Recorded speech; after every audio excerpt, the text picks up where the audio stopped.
জীবনে যদি কষ্ট পান তাহলে এই কাজগুলো করুন, শান্তি পাবেন। বিশ্বাস, সব থেকে বেশি নিজেকে বিশ্বাস করুন। নিজের থেকে বেশি বিশ্বাস যখন আপনি অপরকে করতে যাবেন, তখন দেখবেন অপরে আপনার সাথে বিশ্বাসঘাতকতা করবে। যত বেশি আপনি নিজেকে অসহায় ভাবতে শুরু করবেন, যত বেশি আপনি নিজেকে দুর্বল ভাবতে শুরু করবেন, তত বেশি দেখবেন লোকে আপনার দুর্বলতার সুযোগ নিচ্ছে।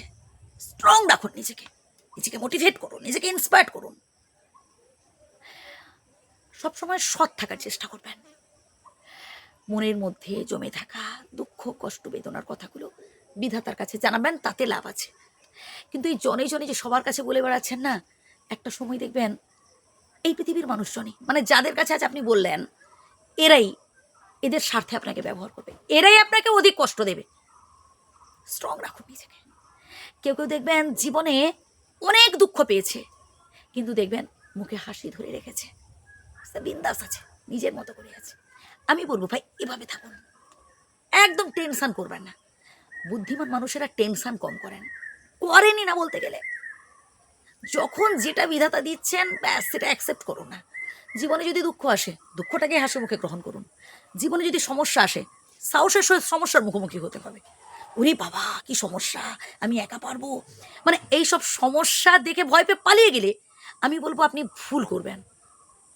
স্ট্রং থাকতে হবে, সাহস থাকা দরকার, এবং সঠিক বন্ধু নির্বাচন অবশ্যই জরুরি। আমরা জীবনে নানান ক্ষেত্রে দেখা যায় যে ভুল মানুষগুলোকে আত্মীয় বানিয়ে ফেলি, ভুল মানুষগুলোকে বন্ধু বানিয়ে ফেলি, ভুল মানুষগুলোকে জীবনসাথী বেছে নিই।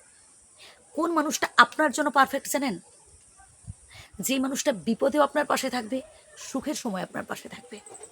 যেই মানুষটা আপনি ভুল করলে আপনাকে সাবধান করবে, আপনাকে বকবে, আপনাকে বারবার বোঝাবে, আমি তো বলবো সেই মানুষটাই আপনার উপযুক্ত।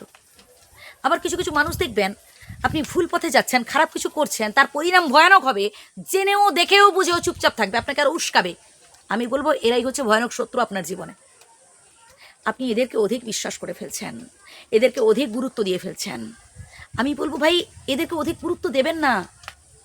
আপনার জীবনে যদি সত্যিকারের বাস্তবিক কেউ শুভাকাঙ্ক্ষী হয়ে থাকেন, আপনার পিতামাতা, বাবা মা যখন যেটা বলেন আমাদের ভালোর জন্যই বলেন।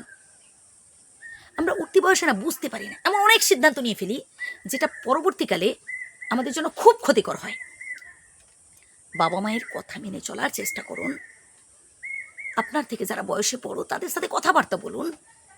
পরিবার সবসময় আপনার পাশে থাকবে ভাই, পরিবারকে ছেড়ে কোথাও যাবেন না।